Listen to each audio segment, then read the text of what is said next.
అసలు 'spirit' movie issue ఏంటి? Social మీడియాలో ఎందుకంత వైరల్ అవుతుంది? దీని గురించి తెలియాలనుకుంటున్నారా?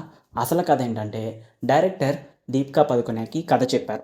బట్ ఆ కథ నచ్చకపోవడంతోటి, ఆ కథ ఏ గ్రేడ్ మూవీ అని, అలాగే స్టోరీ లీక్ చేస్తూ, బయట కొన్ని రూమర్స్ అయితే 'దీపికా పదుకొనె' గారు వినిపించారు.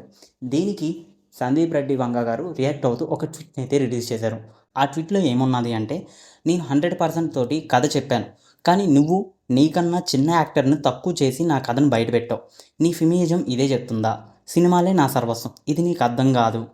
కథ మొత్తం లీక్ అయినా నాకు పోయేదేమీ లేదు అని ట్వీట్ చేశారు.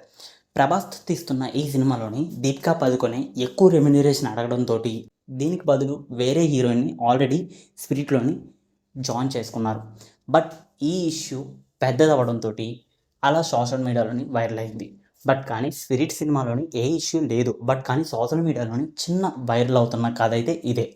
దీని గురించి సోషల్ మీడియాలోని నెగెటివ్‌గా ఎక్కువగా ప్రచారం చేస్తున్నారు.